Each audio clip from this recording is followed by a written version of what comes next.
Intitulée « L'esprit et la race, le mouvement étudiant face à la Révolution mexicaine », cette thèse revient sur un moment charnière de l'histoire contemporaine de l'Amérique latine. Il s'agit en effet d'une relecture de la Révolution mexicaine qui s'étend de 1910 aux années 1940 et qui a été interprétée comme la première révolution sociale d'Amérique latine. Alors, bien entendu, cette révolution est d'abord un phénomène insurrectionnel qui met fin au régime de Porfirio Díaz entre 1910 et 1911 par une série de révoltes, principalement situées dans le nord du pays.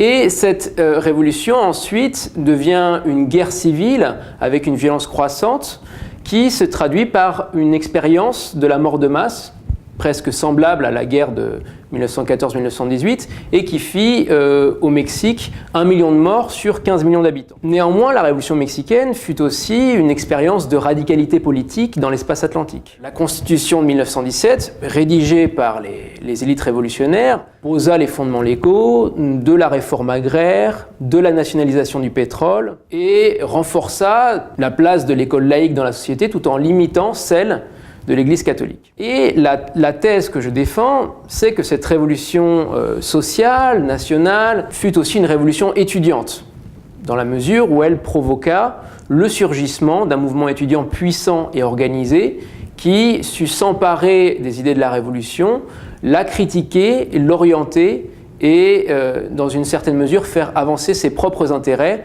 à l'issue de cette phase. Alors, les étudiants, qui étaient-ils? De qui parle-t-on quand on parle des étudiants dans le Mexique révolutionnaire? Il s'agit avant tout d'une minorité urbaine, dans un pays qui est majoritairement rural, agraire, une minorité lettrée, en partie liée aux classes moyennes et aux élites, en partie privilégiée d'une certaine manière. Alors je dis en partie parce que c'est surtout vrai pour les étudiants des écoles universitaires, c'est beaucoup moins vrai pour ceux des écoles techniques ou normales. Comment les étudiants sont-ils dès lors devenus révolutionnaires? S'il faut retenir une seule date, c'est bien mai 1916, le moment où des étudiants de toutes les écoles de Mexico, aussi bien des étudiants de l'université que des écoles féminines, que de l'école normale, tous ces étudiants se réunissent pour collecter de l'argent. Pour qui? Eh bien pour Venustiano Carranza, qui est alors un des chefs dirigeants de la Révolution. Je dis bien un des chefs parce qu'il était en véritable guerre contre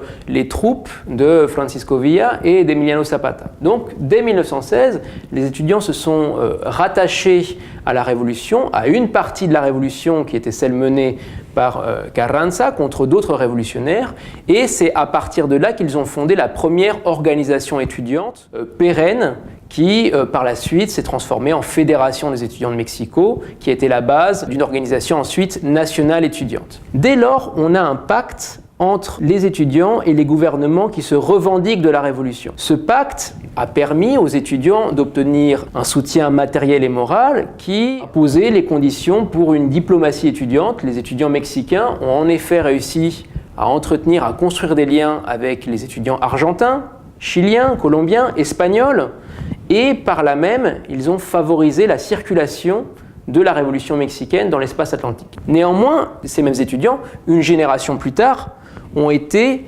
critiques de la Révolution mexicaine. C'est-à-dire qu'ils se sont opposés à certaines mesures éducatives qui, selon eux, heurtaient leurs intérêts ou les heurtaient politiquement, notamment pour les étudiants catholiques qui dirigeaient dans les années 30 le mouvement étudiant. Il y a donc deux moments dans ce récit, un moment de symbiose avec les gouvernements révolutionnaires et un moment d'opposition durant les années 1930 qui se traduit par une série de grèves, d'occupations d'universités qui nous font penser aux années 1968 mais qui se firent toujours au nom de la Révolution.